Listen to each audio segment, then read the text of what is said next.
con temas que teníamos unos cuantos, unos recientes que tienen algo que ver con la actualidad y otros que no tienen nada que ver con la actualidad, pero porque me apetece comentarlos. Ya saben que últimamente estoy hablando de políticos de antaño, de ministros, y de alguno voy a hablar hoy, espero. Pero vamos a empezar con cosas recientes, porque una cosa que me llamó la atención, el otro día viendo el programa El Rojo Vivo, que es el programa de tertulia política de al mediodía a la sexta, me llamó la atención ver la semana pasada que han hecho un fichaje interesante. Y es que han fichado como tertuliano a el señor Ballín, que se estrenó el pasado día 3 de febrero, se estrenaba como tertuliano en El Rojo Vivo. Y haciendo honor a eso que hacía en La Vanguardia de comentar actualidad, hablando películas, pues lo hacía. Era el día que El Rojo Vivo abrió hablando del tema del juicio al señor Rubiales y también del señor Trump, que es una sección fija que hay todos los días ahora en El Rojo Vivo, la sección Trump, y le tenían ahí comentando el tema. Y así se estrenaba el señor Ballín. Carlos Segovia, Pedro Ballín. Bueno, yo creo que en la economía mundial se basan en unas reglas y esas reglas pueden cambiar. Pero la paradoja es que el consenso en el que vivimos es un consenso fundamentalmente exportado por los norteamericanos. Y cambiarlo de forma unilateral y de forma no ajustando piezas, sino de una forma radical como unos aranceles brutales, nadie sabe aguas abajo qué efectos reales puede tener. Es imposible prever a qué mundo nos conduce saltarse las reglas, y además se saltan las reglas de quien las inventó. Cuando se cambia una cosa como el patrón oro, hay un consenso entre las naciones, digamos, para que eso funcione. Y luego está lo otro. Yo no tengo claro que haya habido algún momento en la historia en la que la Unión Europea no haya seguido los dictados de Estados Unidos. Me gustaría pensar que sí, pero yo lo que quiero entrar en el tema es que el señor Ballín esté sentado en esa mesa. Saben ustedes que el señor Ballín fue, entre comillas, cancelado, un término que a mí no me gusta, pero bueno, que ahora se ha puesto muy de moda. Mira, está aquí el enfermo. Aquí está el bribón. Bueno, está autorizado a comentar lo que quiera con texto o con mensaje de audio. O si quiere entrar en algún momento porque se siente con fuerzas y toser delante de todos, está autorizado a ello. Bueno, sigo. Don Pedro Ballín está sentado en el plató de Al Rojo Vivo. Saben que ustedes que fue despedido como tertuliano de La Vanguardia, como columnista de La Vanguardia, según La Vanguardia, porque no encontraban espacio para él. Saben ustedes que en La Vanguardia estuvo durante mucho tiempo siendo redactor, luego pasó de redactor a la sección de cultura, luego hizo sección de política con muchos medios y en la última etapa ya le hicieron columnista de opinión, que es el punto más alto al que puede llegar. Y según tengo entendido, en la última etapa le dijeron que tenía que volver a ser redactor y él encontró un escape en el tema de ser tuitero o ahora dicho posteador en la red social X, antaño llamada Twitter. Y como saben ustedes, ya hablamos de él, el famoso chiste de la Dana, que sentó muy mal. La Vanguardia dice que no tiene nada que ver con eso y que simplemente casualmente se dieron cuenta en ese momento de que no tenían espacio para él en La Vanguardia. Me resulta un poco complicado de creer.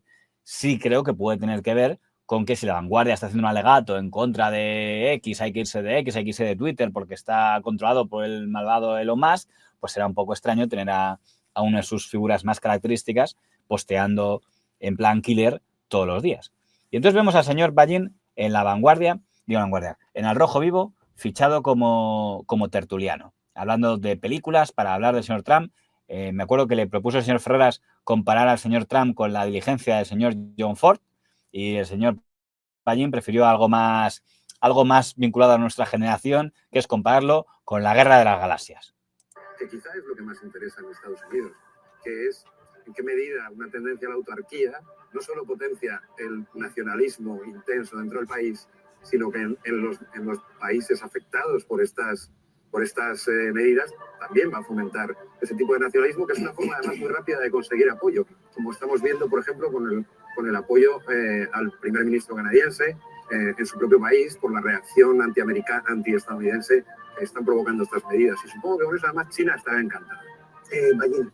No, iba a decir que el inicio del fin de la democracia en la República Galáctica, según empieza el rol de letras con el que se abre el episodio 1 de La amenaza fantasma, es: la República está sumida en el caos, los impuestos de las rutas comerciales a los sistemas exteriores están en disputa. La Federación de Comercio, el clan bancario, la Tecno-Union, que eran los fabricantes de alta tecnología, son los que protagonizan, digamos, la ofensiva larvada contra la democracia. En realidad, los americanos, el cine americano siempre vio ese episodio. ¿Cuál era? Perdón. ¿Y cómo acabó? Acabó en el fin de la democracia, aplaudido por el Senado Galáctico. El cine americano, el cine específicamente americano, siempre ha identificado los fantasmas de la propia destrucción de su país. Curioso. Entonces, lo que se hace según el señor Pedro Ballín, entiendo que entonces el señor Donald Trump es el emperador Palpatine, el Lord Sith. Ay, cómo mola. Deben ser como todos estos que se reunieron, todos los grupos de los anti-inmigrantes y anti-islámicos y tal, que se reunieron el otro día, por acaso un poco para el señor Ballín deben ser como los Siths. Y entonces el emperador Palpatine sería el señor Trump. Lo que no sé es quién sería. O sea, claro, la diferencia es que el señor Trump ha ganado unas elecciones y Palpatine me parece que no las ganó. Pero, ¿quién sería entonces el héroe? ¿Quién sería el equivalente a Yoda? Sería los tertulianos de la Sexta serían el consejo de los Jedi. Bueno, a lo que iba. ¿Por qué estoy recordando todo esto? No porque me interesa nada lo que está diciendo el señor Ballín, que tiene su interés, pero no es el tema, sino porque hay un debate que a mí me gusta mucho más que este, que es el debate de la coherencia. Porque he dicho, el señor Ballín en Al Rojo Vivo, yo creo haberle recordado haber dicho cosas antes sobre Al Rojo Vivo al señor Ballín, ¿no? Lo que pasa es que no sé si lo conservo, pero yo creo recordar que le entrevistaron ay, no tengo aquí lo de... Sí, que le entrevistaron en Spine Revolution, y yo creo que habló de este tema. Vamos a ver qué es lo que decía cuando uno estaba a la vanguardia de la Sexta. Se dicta la fatua contra mí y tal, que me convierto en el cretino, el gilipollas y el mentiroso. Tú también metiste a baja ahí. El acercamiento entre Pablo Iglesias y Ballín, ¿cómo va? Porque esto se está preguntando mucho por el chat. No hay acercamiento. Es porque el señor Ballín durante un tiempo fue muy cercano al señor Iglesias. De hecho, fue a él al que el señor Iglesias le dio la primicia de su foto sin coleta y tal, pero luego acabaron fatal. Mucho antes de todo esto. Yo creo que rompieron totalmente allá por el 2000, yo creo que 2021 o así fue la ruptura entre ellos, 2021-2022. Y aquí tuvo que ver porque el señor Ballín dijo que el señor Iglesias había liderado un intento de quebrar económicamente al periódico digital La Marea. Es algo que no se conoce mucho, pues son cosas muy internas, pero esto en las redacciones, a mí, yo me enteré de esta historia por el diario.es, porque un colega mío que es periodista del diario.es me dice, ¿qué movidas se está montando en La Marea? Que había un crowdfunding y lo han reventado porque lo está boicoteando ahí el señor Iglesias, tal. Y eso lo contó Pedro Ballín en Twitter. El señor Iglesias dice que eso es mentira y acusó al señor Ballín de estar en campaña contra él por haber aireado toda esa historia de La Marea. Bueno, el caso es que fuera verdad o no, fue lo que, al menos de caras para afuera, hizo público la movida. Pero vamos al tema de la Sexta, que yo creo que hablaron por aquí. Estamos en compartimentos estancos ahora mismo. Es posible unir a toda la izquierda en una plataforma, pero no a Ballín y a Pablo Iglesias. Bueno, porque desde hace años siempre procuré hacer dos cosas. No mencionar a las personas de las que hablaba, denunciar las cosas que hacía, porque creo que es puramente católico señalar a las personas con nombre y apellidos, y que de hecho si algo aprendimos del marxismo, y lo digo yo que soy liberal, es que normalmente un juicio moral de las cosas no conduce a nada. Los juicios tienen que ser estructurales. En España tenemos un problema con los medios de comunicación fundamentalmente centrado en determinadas cabeceras madrileñas. ¿Se da cuenta, señor Ballín, que su llamamiento a la moderación pierde un poco de fuerza después de haber tuiteado lo que ha tuiteado en alguna ocasión? Quiero decir que ese discurso tendría un poco más de lógica si tuviera la forma de hablar, ¿cómo se llama su maestro? El que hace opinión en La Vanguardia, el que es el delegado de La Vanguardia en Madrid. Esta persona, cuyo nombre no me sale ahora, siempre tiene un tono razonablemente moderado. Entonces, bueno, ese tendría un poco de sentido. Me pregunta aquí, buenas noches. Sí, he abordado bastante de Radio Nacional de España. No es lo que lleva la voz protagónica, pero sí, está bastante. Enrique Lloleana.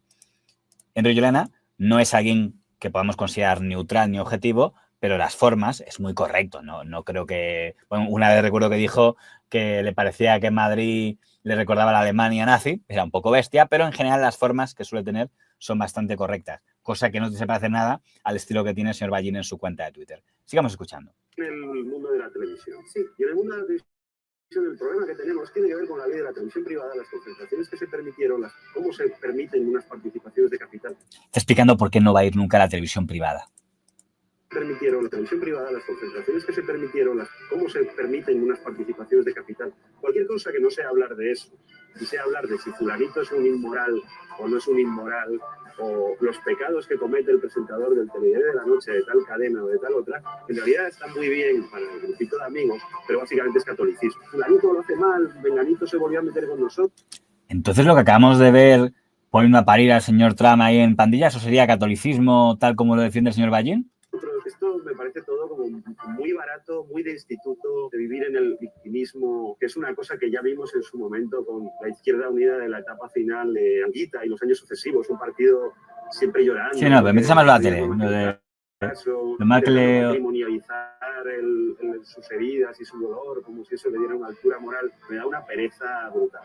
O sea que para ti fue realmente cambiar ese problema, que evidentemente hay muchas Capador que de repente, claro, o Ana Rosa, me da igual, o sea... Yo dejé de ver al Rojo Vivo el día que salió el vídeo de Cristina... Esto me gusta, vamos a verlo. Rosa, me da igual, o sea... Yo dejé de ver al Rojo Vivo el día que salió el vídeo de Cristina Cifuentes y estuvo en un video wall detrás de los intervinientes del programa durante hora y media prácticamente. A mí eso me parece un trabajo de sicario, o sea, no se consiguió como de sicario una investigación periodística seria, que fue la que hizo el diario.es sobre los masters, que dimitiera, pero como había en esta ciudad Villa y Corte intereses no precisamente progresistas en acabar con Cristina Cifuentes, termina apareciendo un vídeo y no.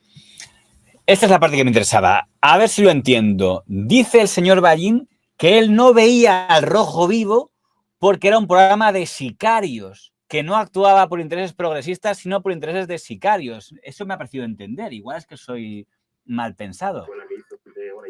Me da igual, o sea... Yo dejé de ver al Rojo Vivo el día que salió el vídeo de Cristina Cifuentes y estuvo en un video wall detrás de los intervinientes del programa durante hora y media prácticamente. A mí eso me parece un trabajo de sicario, o sea, no se consiguió con una investigación periodística seria, que fue la que hizo el diario.es sobre los masters, que dimitiera, pero como había en esta ciudad Villa y Corte intereses no precisamente progresistas en acabar con Cristina Cifuentes, termina apareciendo un vídeo y, bueno, a mí que un programa de máxima relevancia sea el vehículo para hacer este trabajo, que es un trabajo de enviar una cabeza de caballo al enemigo, me pareció bochornoso y ese día dejé de ver el programa. Yo dejé de verlo cuando trabajé allí, porque cuando sabes las condiciones laborales... No. Eso no había. Quiero ser malo de condiciones laborales y periodistas. La historia de Podemos precisamente no es la más honorable. Un día que cargaron contra Neutral por lo que pagaban a los becarios, dije, madre de Dios, ¿sois vosotros para hablar de pagar periodistas? O sea, que ningún... Ha sido un estocazo que le han metido a la Spy Revolution, porque Spy Revolution tiene muchas cosas buenas, pero una cosa que tiene es que nunca pueden decir ni media palabra en contra de su espacio político. Pero lo malo de lo que hace el señor Ballín, el señor Ballín puede criticar al Rojo Vivo y luego acabar en el Rojo Vivo, pero el problema es que no es que diga que critica al Rojo Vivo, es que dice que no lo ve. Dice, yo es que no veo al Rojo Vivo, desde que hicieron aquello ya nunca más lo he visto. Claro, eso tiene lo malo de que si tú dices, yo no veo al Rojo Vivo y luego te echan de La Vanguardia y pasas a trabajar para al Rojo Vivo, como acaba de hacer el señor Ballín, pues claro, provoca que los buitres, digamos, oiga, pero usted no era el que decía que no veía al Rojo Vivo porque decía que era un programa de sicarios, que no era precisamente progresista. Con lo cual, nota mental que también podemos aplicar. Hay que tener cuidado contra qué términos usas para rajar a la gente. O sea, es como si me dicen, oye, ¿qué opina usted de, yo qué sé, del 24 horas? Yo, pues puedo decir, hombre, pues esto que ha hecho el 24 horas no me gustan, pero decirle, no, yo es que no lo veo, me da repelús, pues es peligroso, porque a lo mejor algún día te arrepientes de haber dicho eso. Yo me imagino que el señor Ballín ahora estará muy agradecido al señor Ferreras de cuando le han largado de La Vanguardia, le han llamado allí y sospecho que ya no pensará que es un programa de sicarios y que ya no ve. Bueno, o a lo mejor sí, a lo mejor dicen, no, una cosa es salir y otra, a lo mejor sale pero no lo ve. No es incompatible, supongo. ya que hoy me toca estar en plan umbraliano, yo creo que en el libro este mío, en el libro negro de RTVE, hay bastante de esto, porque claro, con mucha frecuencia que como los que han dicho una cosa, luego se la tienen que comer. Algo que ocurre en cada etapa en cada cambio de gobierno es comparar lo que decían de RTVE cuando estaban en la oposición y lo que decían cuando estaban en el gobierno. Pero eso también es aplicable a profesionales del periodismo, que decían, esto es RTVE tal, y luego pasaban a trabajar para RTVE. Eso hay unos cuantos casos enumerados, que al que le gusta ese tipo de cosas, hay algunas cuantas retratados en la pieza. No sé si alguien quería comentar algo del señor Ballín antes de que cambiamos a otra cosa. A ver, ¿qué ponen por aquí?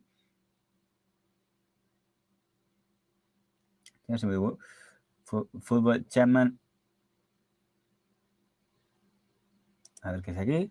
Va el programa para vernos un poco de luz y ya es por el buen camino. Mira, es la forma de verlo. Mira, así me gusta. Tenemos gente piadosa que hace una interpretación piadosa. Claro, va el señor Ballín para llevaros por el buen camino, para convertirlos en periodistas de verdad, como dice él. Bueno, eso puede ser.